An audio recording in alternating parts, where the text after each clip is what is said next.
If you've seen any of my videos before, you probably know me from my Restoration Druid content. In addition to being a big fan of Resto Druid, I have been a guild master in Classic Vanilla, TBC, Season of Discovery over the past year and a half, and most recently in Classic Anniversary. In Season of Discovery, our guild completed all the hardest difficulty raids in a 20-man format, including finishing up 20-man Calderan a few weeks ago prior to the scaling ICC-style buff. I consider myself as a classic Andy, but have really grown to enjoy the SoD experience for what it is. And I think it's appropriate to now put out a retrospective of what I think worked well and didn't work well in SoD, both from a guild leader perspective and also just from somebody who enjoyed the game. So first I want to go over the wins in Season of Discovery. The first one is new class and role combinations. When Mage Healer and Rogue Tank were announced at BlizzCon in 2023, there were mixed reactions to these new combinations. Classic purists viewed these as an abomination, while other players were simply intrigued to see how these would play out. By the end of SoD, people viewed Shaman, Warlock, Rogue Tanks, Melee Hunters with Ashbringer, and Mage Healers as just normal, everyday class and role combinations. They are common, have unique and fun playstyles, and aren't seen as abominations by the people who play them. They also provided more opportunity to find tanks for given parties or raids. It made groups easier to fill because there were more options beyond Warrior or Bear Druid. The next is level up raids, and them being just fantastic. BFD, Gnomer, and Sunken Temple, and yes, I would consider Sunken Temple as well, were all fresh and fun experiences. New takes on existing dungeon content that felt exciting, allowed for players to test out their new rune abilities, and just were great new raid experiences. I appreciated initially the 3-day lockout of BFD and Gnomer, which simply allowed for you to raid frequently in SoD, but as a GM, there were some weeks where I had to create 15 rosters in over a 5-day period with equivalent balancing between different classes and roles. And this got to be a pretty big headache. When they moved to the Saturday and Tuesday reset later on, and Sunken Temple being on a weekly lockout, I was very thankful as a guild leader, and it was a great change overall for the health of my personal, sanity, if you will. Another one was epic crafting gear in phases 1, 2, and 3, on the level up raids.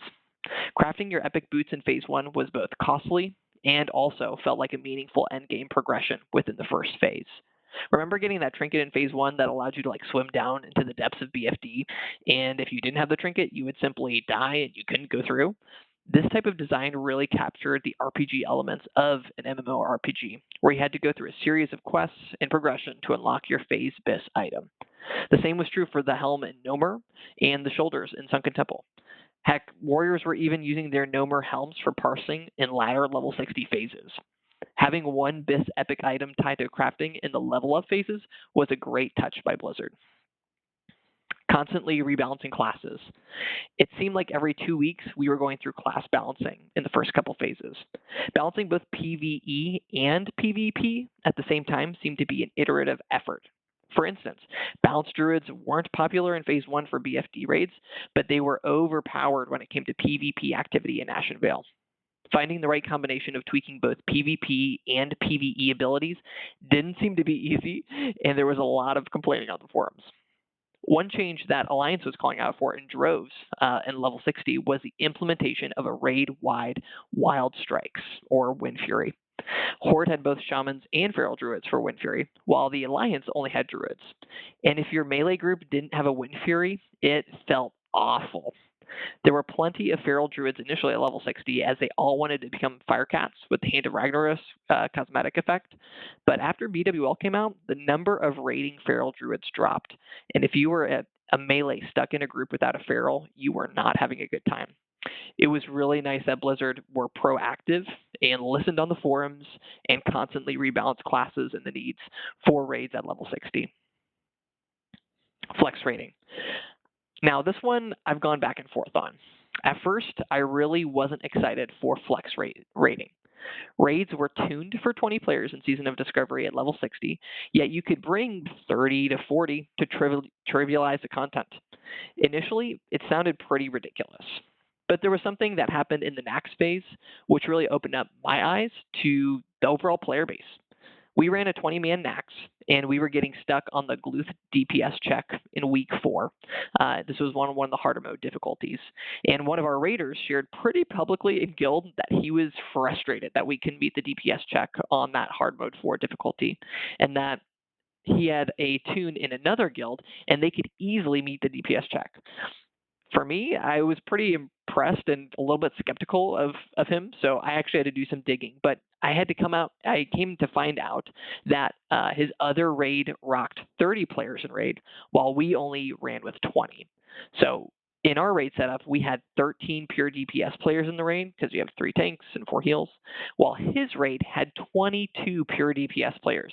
Well, no duh, your other guild doesn't have a problem meeting the DPS check. You have 70% more DPS in your raid. But to him, it didn't matter that we were handicapping ourselves with only 20 players.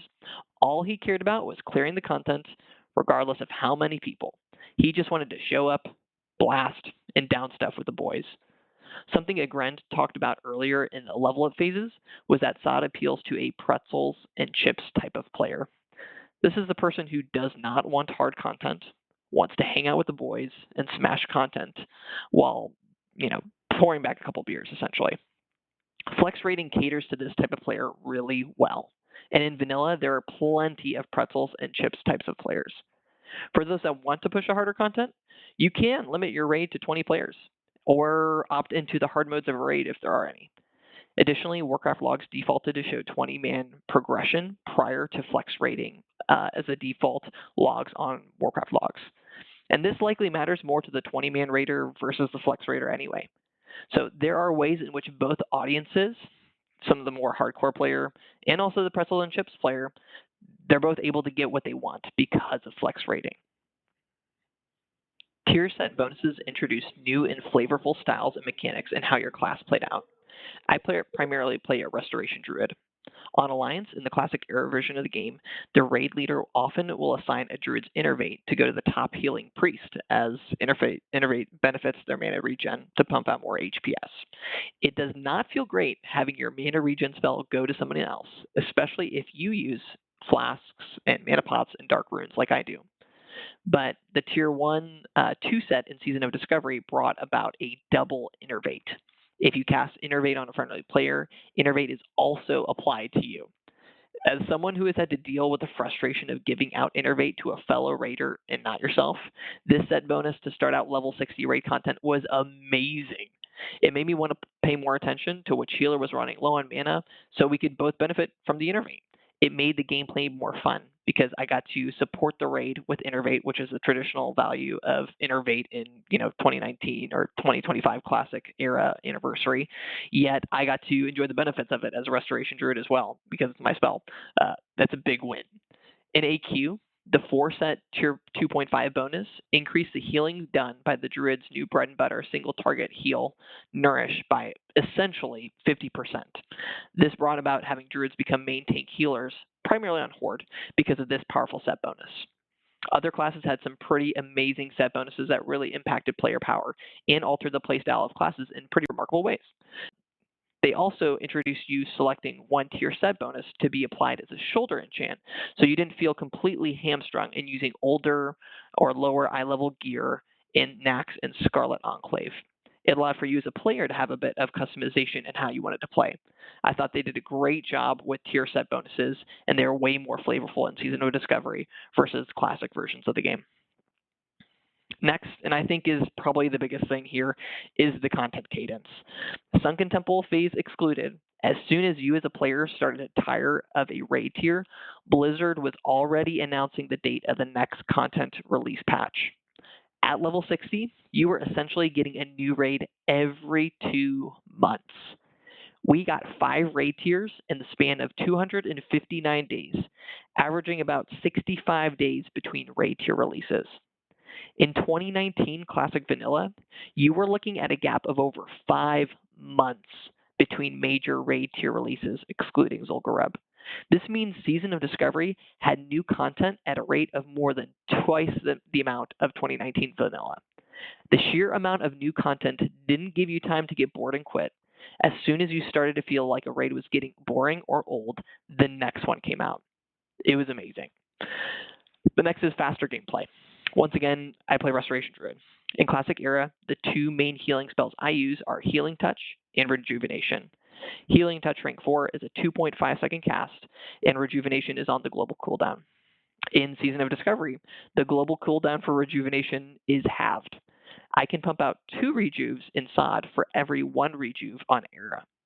Healing Touch is replaced with Nourish, which is a stronger single target heal, and it's a 1.5-second cast when talented.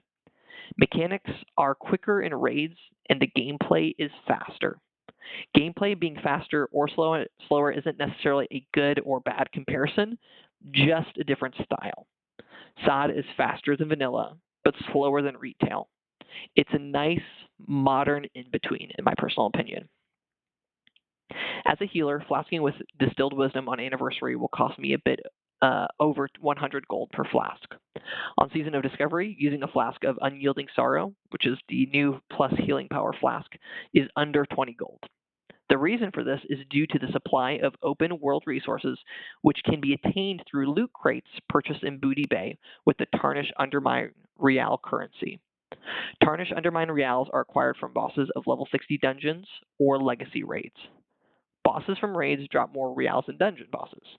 And the damage Undermine crates or war-torn Undermine crates, which can be purchased from the vendors of these Undermine reals, can drop items like Black Lotus, war-torn scraps from Naxxramas, arcane crystals, and more.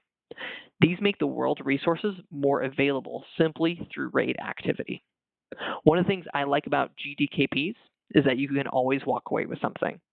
If you didn't get an item, you walked away with gold, which can be used to purchase consumes for your next raid. The crate system operates similarly, that you can take resources from purchased crates and sell them on the AH, or use them directly to craft consumes. No need to farm out in the open world, just raid to afford your consumes for the next raid. Now, this system does not replace a GDKP where gold earned in a raid can be used as buying power for items that you want in a future raid, but it still provides an incentive for raiding. Next is mounts as hard mode rewards. As I'll talk about later, legendaries in Season of Discovery just aren't as prestigious as they were in Vanilla and TBC. This was replaced in latter phases in Season of Discovery with hard mode mount rewards. In AQ, your raid had the ability to toggle on hard mode affixes for boss encounters as you progress through the instance. If you defeated all bosses on hard mode, one unique colored bug mount would drop at the end of the raid. You could ride this both inside and outside of AQ, similar to the Scarab Lord mount. These mounts had some pretty cool colorations that we haven't seen in any other version of the game. In Scarlet Enclave, a mount drops off at the end of the raid, defeating Calderan. There's only one color or version of this mount, and in my mind isn't as meaningful to see around Stormwind or Orgrimmar, particularly as it's just one Scarlet Enclave difficulty. But this is a unique mount found in Season of Discovery that isn't in any other version of the game. But if you clear the hardest 4-orb difficulty Naxxramas, one of the 4 Horseman mounts will drop at the very end of the raid. These are the most coveted mounts in the game, more than the ZG Tiger Raptor, and they look awesome. Not only do they look amazing, that they show that you were a gamer and defeated the hardest Naxxramas mode, but they really also had unique animations that showed when you summon the mount. These are really cool, ultimately something that's pretty badass in my mind, and something that players look to collect, similar to the 2019 vanilla Tiger and Raptor mounts. It has that kind of allure, if you will, to getting some of these Naxxramas mounts, especially if you're on Alliance where you don't have access to undead mounts. Scarlet Enclave was a phenomenal capstone raid. People are still rating Naxxramas on the 2019 Classic era servers to this very day. Nax from Vanilla has an allure and history that is so unique, and even in 2019, it was a very punishing raid. Scarlet Enclave falls under a similar category in my mind. It released to a large difficulty, even when bosses like Beatrix were tweaked. The enrage timers at launch were punishing and required super strong DPS, and the raid dropping less loot than its prior tier Naxxramas made getting an item from raid feel all the more impactful. Scarlet Enclave is the fastest and most difficult raid mechanically in SoD, and leaves a challenge to players prior to the scaling ICC style buff. And this raid being entirely new content in the WoW sphere gives me great hope for future Classic Plus raid content. The developers deserve a lot of credit for Scarlet Enclave. As a healer, it is the most fun raid I have played in, maybe ever in the Classic or world, if you will. But they just knocked it out of the park with Scarlet Enclave. I really look forward to a Classic Plus to see what other raid content can be new, original, and as engaging as SE has been. Now moving on to some of the struggles or losses, if you will, from Season of Discovery. We talked about a lot of wins. These would be the things that kind of stand out as items they should avoid in a Classic Plus or just losses in Season of Discovery. The first is just the inflation from Incursions and Incursions as a whole during the original release at Phase 3. I think Phase 3 and Incursions was a beginning where the MMORPG feeling started to dwindle away from SoD. Incursions simply let you skip leveling. To which, by the end of SoD, Incursions were a great way to level your alts and were seen as more welcomed. But as current content, you got to go from level 40 to 50 in 6 hours. And if you did Incursions right when they launched, you earned hundreds to almost 1,000 gold in such a short period of time. If you missed playing Phase 3 right at launch for the first 12 hours, you felt like you missed out and were left behind when it came to building wealth in game. Heat level 3 Molten Core. And I've gone back and forth on this one. If you're unfamiliar with the heat level system, Molten Core had 3 difficulties, where the highest level difficulty, heat level 3, required you to have 226 fire resistance. If you didn't have this amount of fire resistance and took fire damage somewhere in the raid, you essentially were one shot to oblivion. Now, this fire resistance requirement gave me the push and initiative to play the game and farm dungeons to get items to build up my fire resistance, even if they were pretty crappy fire resistance items. I did UBRS for the fire resistance cape that dropped off of Incendius, and then Demon Fall Canyon for the plus fire resistance trinket, and farm to purchase the fire res and chance for helms and legs. This made me go out and play the game, which at the time I didn't entirely mind. It was okay to do. But it did feel bad if you died in the raid, were battle resed, and instantly died again because you didn't get Mark of the Wild applied to your character right away. Or if you took off fire resistance gear for Shazra, as there's no fire damage in that encounter, but then forgot to put your fire resistance gear on afterwards, and then you would lose your world buffs. Even in latter tiers, I would not want to go back and do Heat Level 3 Molten Core, which is the only tier that you get to do the new boss in Molten Core, because I couldn't even use my AQ or Nax gear to do the raid, as you needed the fire resistance. You had to use your Molten Core gear, which had the FR, which just felt bad when you've been rocking your AQ or Nax gear. So Heat Level 3 MC was fine for launch and for the time that was current content, but it didn't hold up over the long term as you had to use a gimped FR set for the entirety of the raid, even if you were in full BIS Scarlet Enclave gear by the end of the game. One of my biggest gripes with Season of Discovery was making legendary items not feel legendary. If you have seen my content before, you may have come across my video where I shared it took me 422 days for me to complete my legendary Atiya staff in Classic Era. Well, prior to Scarlet Enclave releasing, our guild had crafted 8 Atiyashes over the course of about 2 months. On the hardest difficulty Nax Ramus, we were averaging 30 splinters per run. That meant it took a player 2 resets to get their Atiyash. This staff is seen all over the place in Season of Discovery due to how accessible it is. By the time of the farewell SoD blue post from the development team, our guild had crafted 6 Thunder Furies, 5 Hand of Ragnaroses or Firecats, and 10 Atiashes. If you looked around Stormwind or Orgrimmar, these items were all over the place. And because they were so common, they really felt less legendary. Now, once again, I think the addition of Hardmode mounts dropped this or brought this legendary feel or prestige back into SoD to a certain extent, but it devalued what I, as a Classic Era player, view as sacred or prestigious as a legendary weapon. I hope that, in a Classic Plus, they would revisit how accessible legendaries are.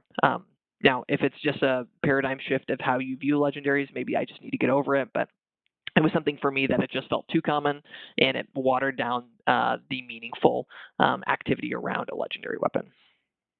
The next is a shadowy figure. This one is pretty minor, but I feel like I need to bring it up.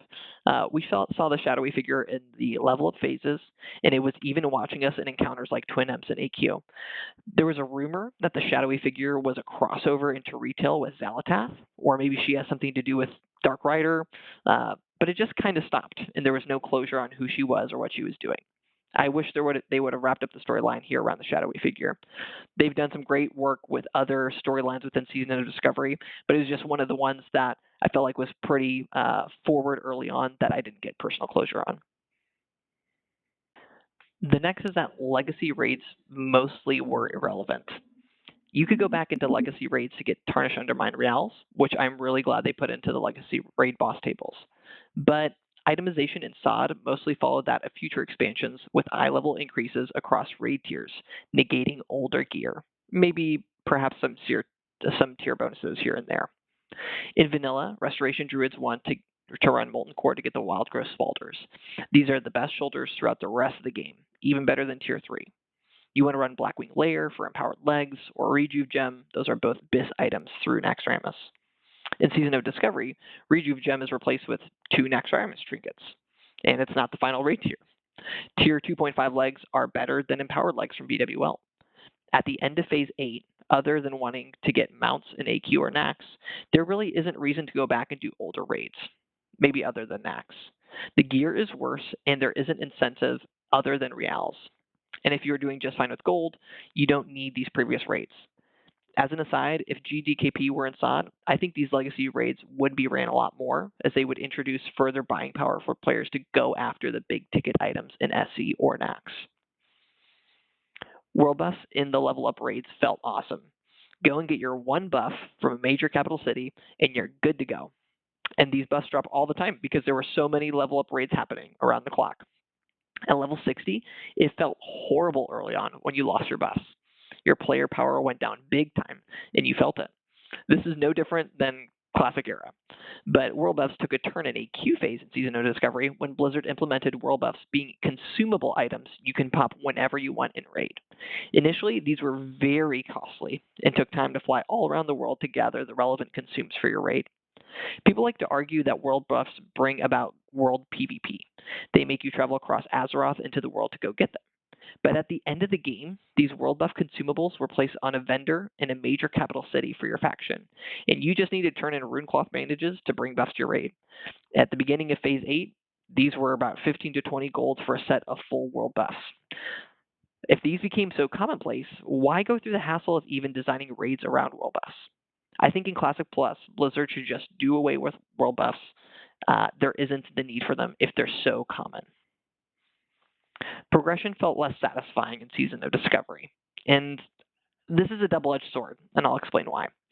Pre-nerf Lady Vashj in TBC Classic was a top 3 moment for me in my guild.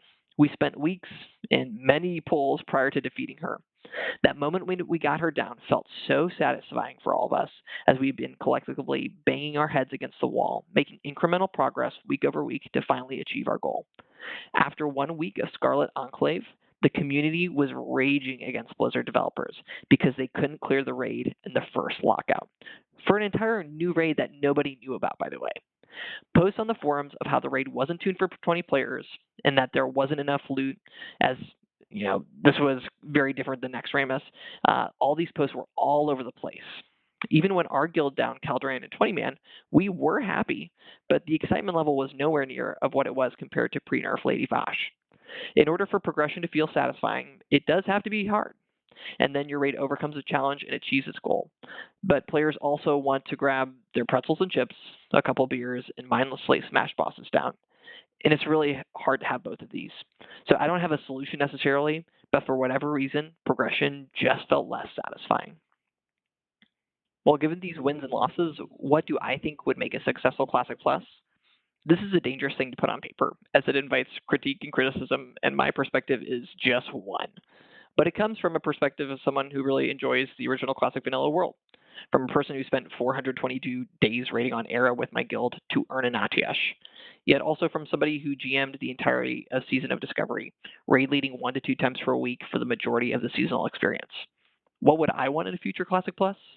Well, first is I would lean towards having easier raids in a Classic Plus, with hard mode toggles that cater to the group wanting the difficult and satisfying progression, and to have cosmetic rewards that display your prestige. The cosmetic rewards could be mounts, unique cosmetic enchants for your gear, etc. I think that the gameplay and style should mirror more of Season of Discovery than pure vanilla.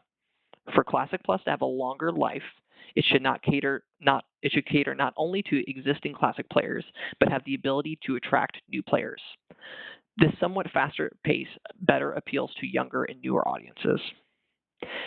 The third is that an axiom I hold on to is that Blizzard cannot recapture the magic of original vanilla. It cannot be done. It existed in a time and a place we just can't go back to. The internet has grown, accessibility to resources, improved computer speeds and connections, and the audience that fell in love with the vanilla world, where you simply got lost on, is simply older. There are more responsibilities that this audience has in real life, with family, work, and more. Just look at the way Classic Anniversary is being played now in 2025. It feels so different than even it did in 2019, where, at least to me, much of the vanilla magic is kind of gone.